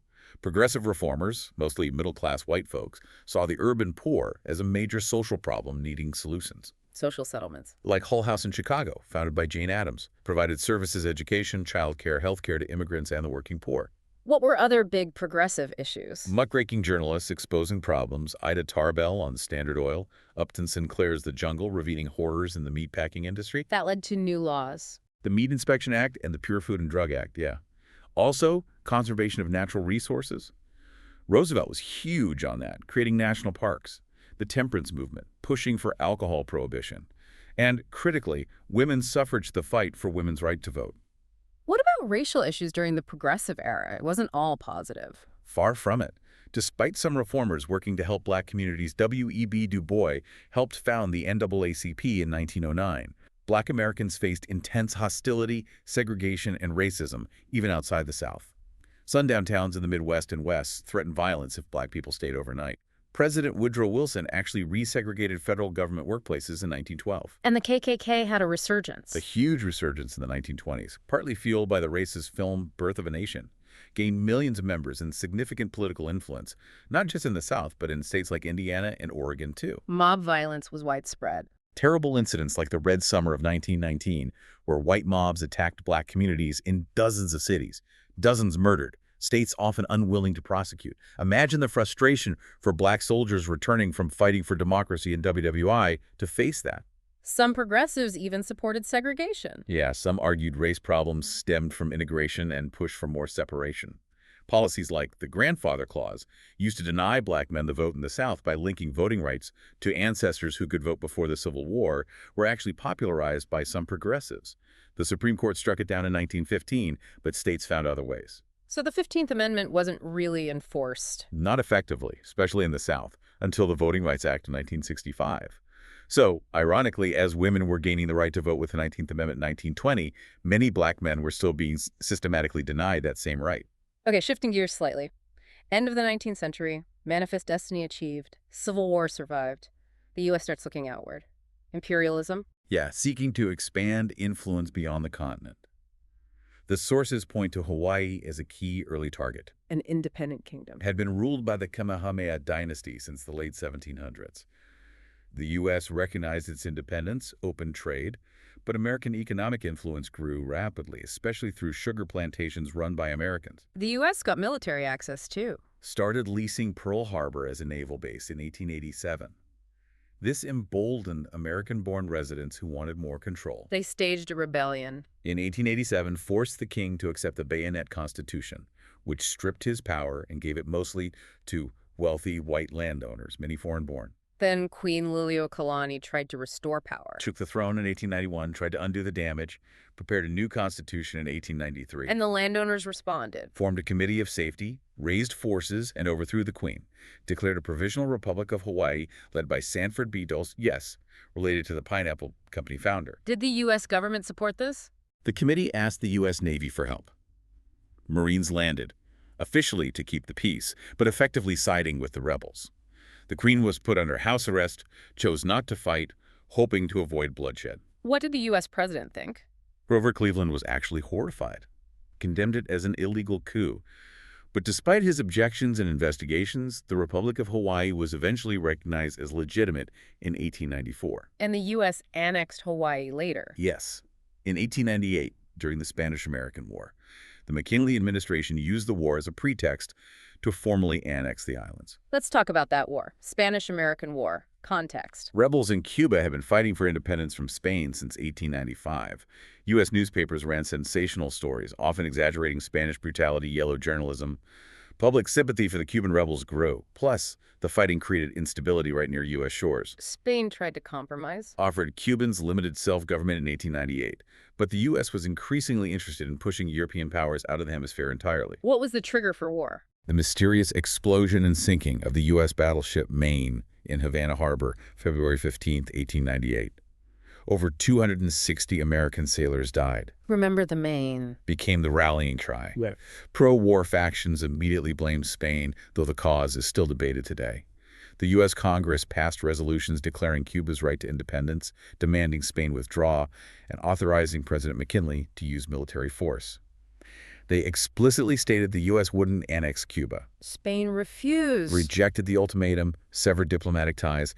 McKinley responded with a naval blockade of Cuba on April 22nd and called for 125,000 volunteers. War was on. Where did the fighting start? Surprisingly, not Cuba. The first major U.S. attack was against the Spanish fleet in Manila Bay in the Philippines, another Spanish colony halfway around the world. How did that go? Utterly decisive U.S. victory. Commodore George Dewey's fleet destroyed the Spanish squadron in a matter of hours. Famously paused for a second breakfast mid-battle. Very few American casualties, hundreds of Spanish lost. Then the focus shifted to the Caribbean. Yes. U.S. forces targeted the Spanish fleet and army in Cuba and Puerto Rico. The army advanced on land toward Santiago, Cuba. Theodore Roosevelt and the Rough Riders. Yeah, Roosevelt had resigned his government post to form this volunteer cavalry regiment. They were instrumental in the famous charge up San Juan Hill, capturing a strategic position overlooking Santiago. Leading to the siege of Santiago. U.S. forces surrounded the city. The Spanish Navy tried to break out of the harbor, but was completely destroyed by the waiting U.S. fleet on July 3rd. The siege itself was relatively short. The war ended quickly. An armistice was signed in August. As John Hay said, a splendid little war. Low casualties for the U.S. achieved its objectives swiftly. What were the terms of the peace treaty? The Treaty of Paris, December 1898.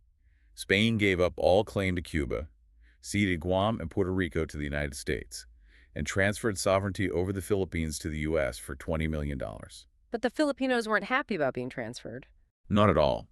They had been fighting Spain for their own independence and now found themselves under American control. This led to the Philippine-American War. A longer, bloodier conflict. Much longer and bloodier for the U.S. than the war against Spain. Lasted from 1899 to 1902, suppressing the Filipino independence movement, cost 10 times more American lives, a brutal counterinsurgency war. So the result of all this? The U.S. emerged decisively as a world power, with overseas territories and a new, much larger role in international politics. Isolationism was fading fast. Okay, moving forward past World War I, the Roaring '20s. Yeah, after the trauma and disruption of WWI, the U.S. entered this period of, well, apparent recovery, and boom. The economy surged, construction took off, consumer goods like cars, radios, electric appliances became much more accessible, at least for some. A decade of change. Innovation, experimentation, Yeah. but also backlash and deep social divisions, hence Roaring '20s. Big demographic shifts, too. For the first time, the census showed more Americans living in cities than in rural areas, 51% by the 1920s. How did urban life change?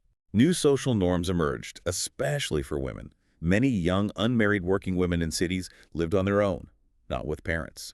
Public amusements, dance halls, movie theaters, amusement parks became huge, drawing young people out on dates, replacing older courtship rituals. People had more free time. Yeah, factory and shop work became more mechanized. The average work week actually fell significantly from nearly 56 hours in 1900 down to about 44 by 1929.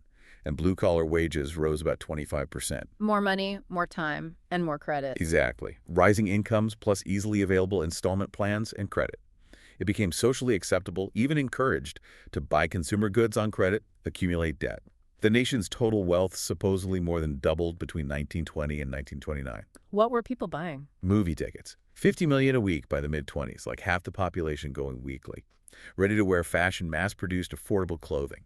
Radios were huge. When did radio broadcasts start? First public broadcast often cited as November 2, 1920, KDKA in Pittsburgh announcing election results.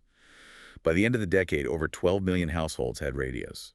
And electricity spread rapidly. From maybe 16% of households in 1912 to over 60% by the mid-20s. Powered all sorts of new appliances, washing machines, freezers, vacuum cleaners, changing domestic life. And cars became affordable. The Ford Model T cost around $260 in 1924, maybe $4,000 today. Still a major purchase, but attainable for many families. Hmm. People traveled more, suburbia started to grow. But this prosperity wasn't universal. Not even close. The sources stress the extreme wealth inequality. The top 0.1% of earners apparently had as much income as the bottom 42%.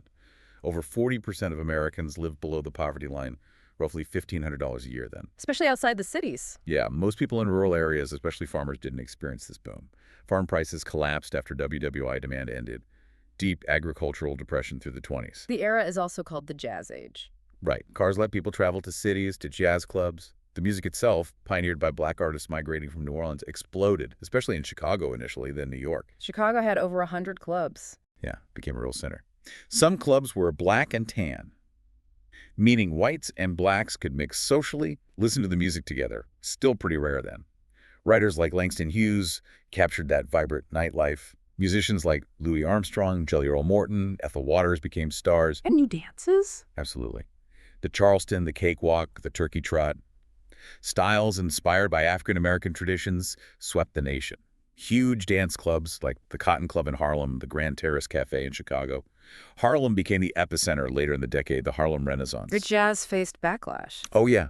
Because it originated in black culture, because it was improvisational and energetic, breaking from white musical traditions. Yeah. Critics called it immoral, linked it to moral disasters, even called it the devil's music. Communities banned it? Over 60 communities reportedly banned jazz in public dance halls by the end of the 20s. Gosh, you couldn't stop it. No way. Yeah. Radio stations played it constantly. In 1927 alone, 100 million jazz phonograph records were sold. It was defining the sound of the era, despite the resistance. Okay, jumping ahead again. Leading into World War II. The U.S. was largely isolationist after World War I. Tried to be, yeah. But President Franklin D. Roosevelt, FDR, saw the danger posed by Nazi Germany and understood how important Britain and France surviving was to U.S. security. So he started helping them.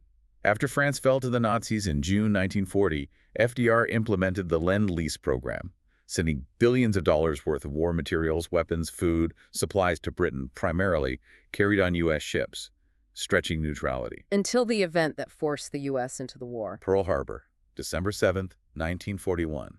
A date which will live in infamy, as FDR said. The Japanese Navy launched a devastating surprise attack on the U.S. Pacific Fleet base in Hawaii. What was the damage? Significant. Yeah. Several battleships sunk or heavily damaged, hundreds of aircraft destroyed, over 2,400 Americans killed. Crucially, though, the aircraft carriers were out at sea and weren't hit. What was Japan's goal? They hoped to cripple the U.S. Pacific Fleet in one blow, giving them free rein to conquer Southeast Asia and the Pacific without U.S. interference. It shocked the U.S. into action. Absolutely. The U.S. declared war on Japan the next day.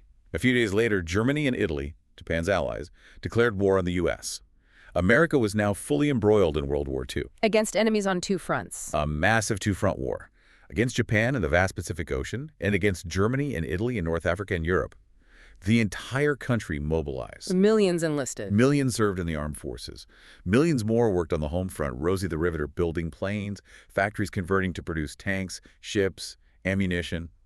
An incredible national effort. But there was a dark side to the reaction to Pearl Harbor. Fear and xenophobia, specifically targeting Japanese Americans. FDR issued Executive Order 90-66 in early 1942. What did that do? Authorized the military to designate areas from which any or all persons may be excluded. Used primarily on the West Coast as justification to forcibly remove over 120,000 people of Japanese ancestry. 2/3 of them, American citizens, boarded the U.S. from their homes. Was sent to internment camps. Relocation centers, they were called. Inland camps, often in harsh conditions, surrounded by barbed wire. Stripped of their property and freedom based solely on their ancestry. A terrible violation of civil liberties. What was the overall U.S. war strategy? While fighting Japan, the U.S. and its allies quickly decided defeating Nazi Germany was the top priority, the Europe First strategy. The early U.S. naval victory at the Battle of Midway, less than 6 months after Pearl Harbor. A turning point in the Pacific. Huge turning point. Crippled the Japanese Navy's offensive capability. This allowed the U.S. to kind of hold the line in the Pacific while focusing major resources on Europe first. The first big U.S. offensive was in North Africa. Operation Torch, fall 1942.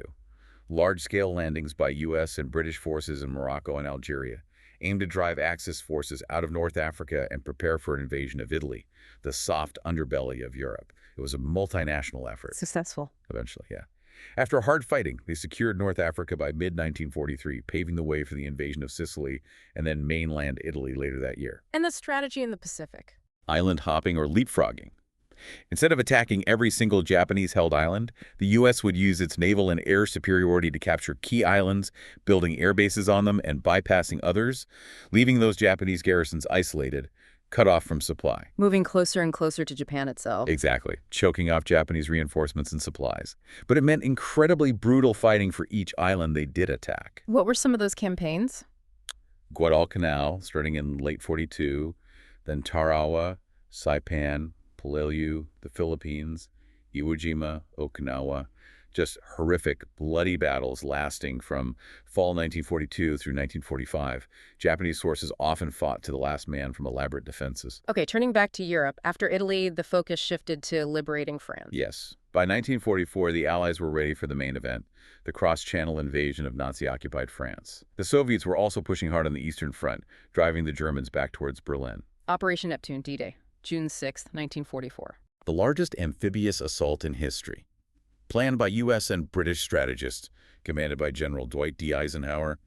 U.S., British, Canadian, Australian, Free French forces landed on the beaches of Normandy under heavy fire. A pivotal moment. Absolutely. Represented the peak of Allied cooperation. Incredibly costly, especially on beaches like Omaha, but they secured a foothold. Marked the beginning of the end for Hitler in Western Europe. The breakout from Normandy led to the liberation of France. Didn't take long after the initial landings. Allied forces swept across France. By the winter of 1944, they had pushed the Germans back to the border of Germany itself. But Hitler launched one last desperate offensive, the Battle of the Bulge. December 1944, a surprise attack through the Ardennes forest, hoping to split the Allied armies and recapture the port of Antwerp. Initially successful, creating a large bulge in the Allied lines. It was a tough fight for the Allies. Very tough. Bad weather grounded Allied air power initially. German forces nearly surrounded a large pocket of U.S. troops, particularly the 101st Airborne at Bastogne. They endured heavy bombardment, attacks, freezing cold. But they held out, famously replied nuts to a surrender demand. That's the legend. They refused to surrender. Eventually, the weather cleared, Allied air power returned, reinforcements arrived, and the German offensive stalled, then was pushed back. It exhausted Germany's last reserves. The end in Europe was near. German resources were gone, troops surrendering en masse. Allied forces pushed into Germany from the west, the Soviets from the east, met at the Elbe River. A few more months of fierce fighting, the Soviets reached Berlin. Hitler committed suicide in his bunker. Germany surrendered unconditionally in early May 1945, VE Day. What about the end in the Pacific? Island after island had fallen. By the spring of 1945, U.S. forces had captured Iwo Jima and Okinawa, islands very close to Japan itself, after incredibly bloody battles. The next step was the planned invasion of the Japanese home islands. Operation Downfall. Yeah.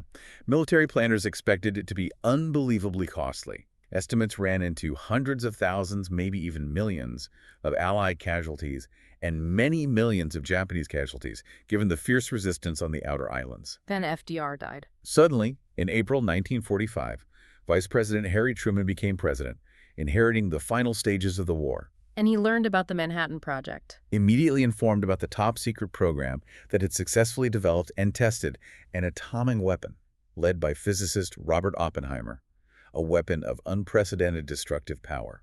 Truman had to decide whether to use it. An incredibly difficult decision. He faced the prospect of the bloody invasion, the likelihood of massive casualties on both sides, and a Japanese government showing no signs of willingness to surrender unconditionally. He ultimately authorized its use, believing it would hasten the war's end and save American lives, and perhaps even Japanese lives in the long run compared to an invasion. The first bomb was dropped on Hiroshima. August 6, 1945, 8:15 a.m. local time. A B-29 bomber dropped Little Boy, an enriched uranium bomb. It exploded about a mile above the city center with a force of 15,000 tons of TNT. The devastation. Almost total within a mile radius. A fireball hotter than the surface of the sun vaporized people near the hypocenter, leaving only shadows. The blast wave and subsequent firestorm killed tens of thousands instantly. Estimates range from 80,000 to 140,000 total deaths from the blast, burns, and radiation sickness, mostly civilians. The U.S. demanded surrender again. Threatened another bomb if Japan didn't surrender unconditionally. The Japanese government debated, but ultimately refused. leading to the second bomb on Nagasaki. August 9th, 11:01 a.m., Fat Man, the plutonium bomb, was dropped over Nagasaki's industrial valley. Exploded 47 seconds later. Force of 21 kilotons, even more powerful than Hiroshima's. More devastation. Yes, though Nagasaki's hilly terrain contained the blast somewhat more than Hiroshima's flat plain. Still, the blast and fire consumed much of the city. Estimates range from 60,000 to 80,000 killed. Again, overwhelmingly civilians. The total death toll for both cities is estimated between 129,000 and 226,000. And this finally led to surrender. Japan signaled its willingness to surrender on August 10th, provided the emperor could remain as a figurehead. After some internal debate and clarification, the U.S. agreed. A brief military coup by hardliners wanting to fight on was quickly suppressed in Japan. On August 15th, the emperor broadcast Japan's formal surrender to the nation. World War II was finally over. What was the impact of WWII on the U.S.? Profound. Over 16 million Americans served. Around 420,000 died, helping defeat fascism. The war definitively ended American isolationism. The U.S. emerged as the dominant global superpower, militarily and economically, entering an age of globalism and international responsibility. But the end of the war also marked the beginning of a new conflict. The Cold War. The wartime alliance with the Soviet Union, always uneasy, disintegrated almost immediately. The U.S. and the USSR, with fundamentally opposing ideologies and interests, became locked in a global rivalry. And the unleashing of atomic weapons ushered in a terrifying new age of warfare and technology that would define the next several decades. Okay, let's shift focus to a major domestic struggle highlighted in the sources, the civil rights movement. Right. As the sources note, despite the declaration saying all men are created equal, the history of slavery and deep-seated racism meant Black Americans faced a continuous uphill battle for basic rights and equality. Even after slavery was abolished. Yes, abolished by the 13th Amendment in 1865. The 14th Amendment, 1868, granted citizenship and equal protection. The 15th, 1870, guaranteed voting rights regardless of race. Huge legal strides. But the legacy of nearly 250 years of slavery and the rise of Jim Crow laws created massive obstacles. Jim Crow meant legalized segregation. Yes, particularly in the South. But discrimination existed everywhere. Separate and unequal facilities for Black and white people, buses, schools, hospitals, restrooms, water fountains, everything. And voting rights were denied. Systematically. Yeah. Around the turn of the 20th century, Southern states passed laws, poll taxes, literacy tests, grandfather clauses, specifically designed to disenfranchise Black men, often enforced through intimidation and violence. And the Supreme Court upheld this. Plessy v. Ferguson, 1896. A devastating decision. The court ruled against Homer Plessy, a Black man challenging Louisiana's segregated train cars. They established the separate but equal doctrine, arguing the Constitution couldn't force social equality if one race was deemed inferior. This gave legal cover to Jim Crow for over 50 years. Discrimination wasn't just laws, though. No, pervasive customs too, barring Black people from certain jobs, neighborhoods, stores, just everyday racism and bigotry. But people fought back. Continuously for decades. Groups like the NAACP focused on legal challenges, particularly against segregation in education. Leading to Brown v. Board of Education in 1954. A landmark victory. The NAACP, led by lawyer Thurgood Marshall, brought together 5 cases challenging the constitutionality of segregated public schools. Marshall argued forcefully that separate facilities were inherently unequal, damaging Black children psychologically. And the Supreme Court agreed. Unanimously. They ruled that state-sponsored segregation in public schools violated the 14th Amendment's Equal Protection Clause, explicitly overturning the Plessy Doctrine in the context of education. Legally, it ended school segregation. But implementation was another story. Oh, yeah. The ruling faced massive resistance, particularly in the South. Desegregating schools took years, even decades, of further struggle and federal intervention. Resistance was also building against segregation in other areas, like buses. Growing frustration. Then came Rosa Parks in Montgomery, Alabama, December 1955. She refused to give up her seat. Yes, in the colored section of a city bus to make room for a white man, as required by local law. She was arrested and fined. She wasn't just tired. She was an experienced activist with the NAACP. Her act was deliberate. And it sparked the Montgomery bus boycott. Local Black leaders, including a young, newly arrived minister named Martin Luther King Jr., organized a mass boycott of the city buses. 40,000 Black residents, the majority of the bus system's riders, refused to ride. What were their initial demands? Just courtesy from drivers, hiring of Black drivers, and a fair seating system. first come, first served within designated sections. But as the boycott gained momentum, the goal shifted. To ending segregated seating altogether. Exactly. The boycott lasted over a year, 381 days. An incredible display of community organization and nonviolent resistance. People walked, carpooled, organized their own transportation system. When they won. Legally, yes. Yeah. A Montgomery federal court ruled bus segregation unconstitutional in June 1956, citing the 14th Amendment. The Supreme Court upheld that decision. Montgomery's buses were officially integrated on December 21, 1956. The boycott ended in victory. Seen as a major early success for the movement. Absolutely. Regarded as the first large-scale, sustained demonstration against segregation in the U.S., and it launched Dr. King onto the national stage. But the victory came at a cost. There was violence. Significant resistance and violence continued. Bus stops remained segregated. Snipers fired into integrated buses. One pregnant woman's legs were shattered. Black churches and leaders' homes were bombed in Montgomery in January 1957. Southern politicians resisted too. Over 100 Southern senators and congressmen signed the Southern Manifesto in 1956, declaring their opposition to racial integration and pledging to resist it by all lawful means. And resistance to school integration after Brown was intense. State and local officials, mobs of white citizens, actively blocked desegregation efforts. Like the Little Rock Nine in A 1957. defining moment. 9 black teenagers tried to enroll at the previously all-white Central High School in Little Rock, Arkansas. Governor Orville Faubus ordered the State National Guard to physically block them from entering. Mobs gathered, threatening the students. They eventually got in. Only after President Eisenhower intervened decisively.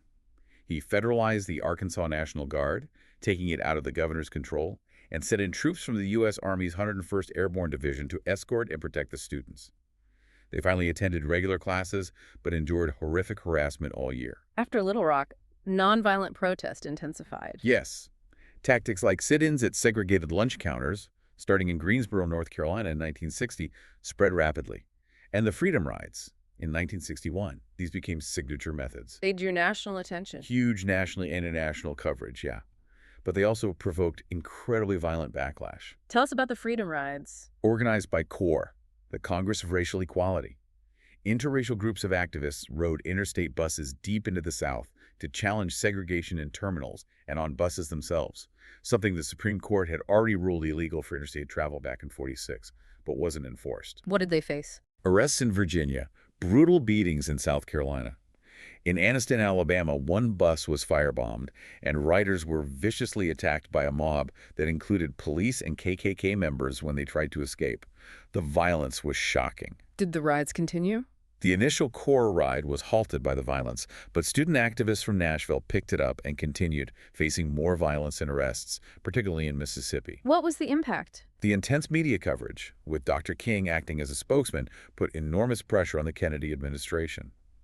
Attorney General Robert Kennedy pushed the Interstate Commerce Commission, ICC, to issue strict regulations banning segregation in all facilities under its jurisdiction: buses, trains, terminals. Effective November 1961. So the rides achieved their goal. Legally, yes. Yeah. And strategically, they showed King and others that nonviolent protests, even when met with extreme right violence, could capture national attention, build sympathy, and ultimately force federal action. The Birmingham campaign in 1963 seems like another key moment. Spring 1963. Dr. King's SCLC teamed up with local activists in Birmingham, Alabama for a major push against segregation. Their sit-ins, marches, boycotts.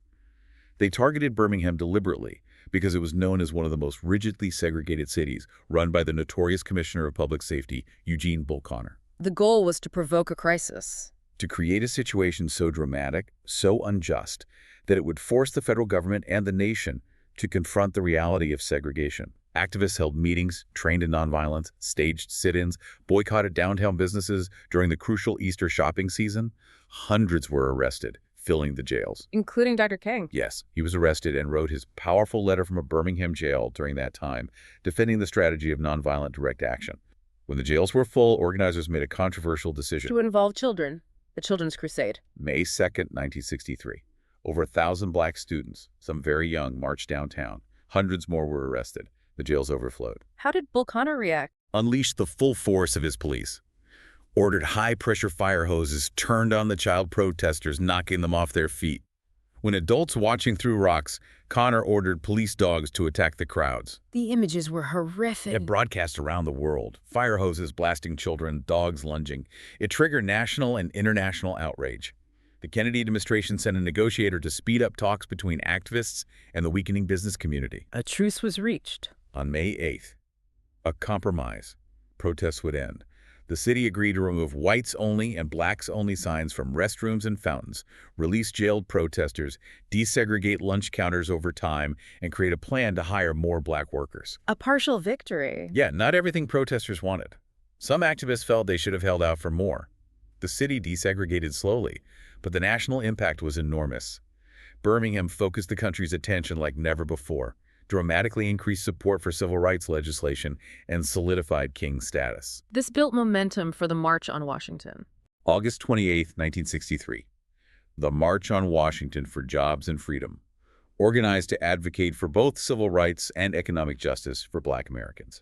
How many people attended? An estimated 250,000 people, black and white, from all over the country, a massive logistical feat, planned in cooperation with police to ensure it was peaceful.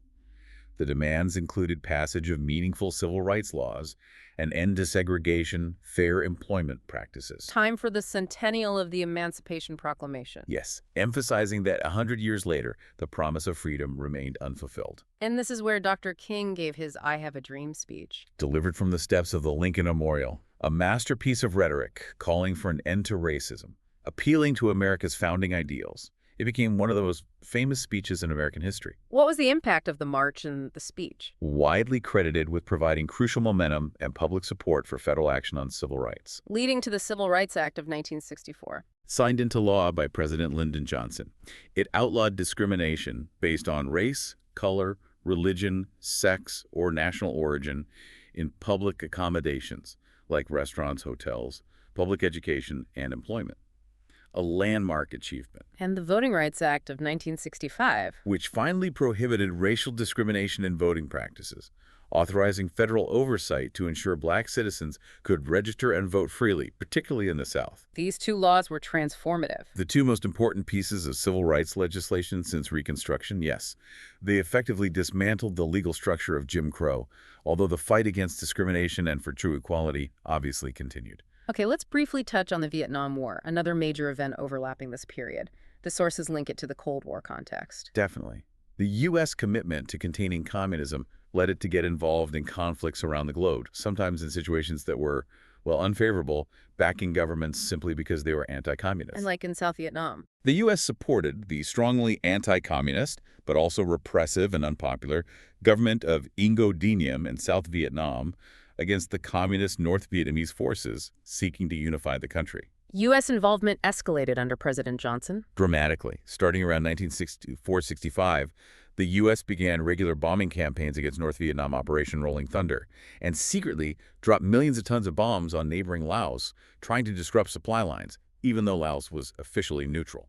And ground troops were sent in large numbers. Johnson significantly increased troop levels in 1965.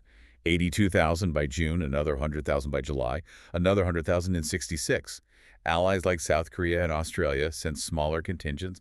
North Vietnam received aid from China and Soviet Union. Troop numbers peaked near 500,000. Approaching 500,000 by late 1967. A massive commitment. But support back home started to erode. As the war dragged on with no clear end in sight and casualties mounted, support waned. A powerful anti-war movement emerged in the U.S.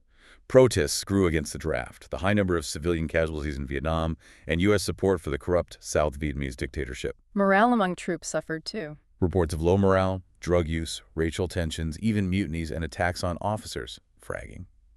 PTSD became a major issue. Over 50,000 U.S. military personnel deserted between 1966 and 1973, and hundreds of thousands resisted or evaded the draft. Nixon became president, promising peace with honor. He believed a silent majority of Americans still supported the war effort. But the war continued, the death toll climbed. Atrocities like the My Lai massacre in 1968, where U.S. soldiers killed hundreds of unarmed Vietnamese civilians, further shocked the public when revealed. Peace talks dragged on. Unsuccessfully for years. Anti-war sentiment intensified. A massive protest in Washington, D.C. in November 1969 drew over 250,000 people. Nixon eventually ended the draft. In 1972, moving to an all-volunteer army.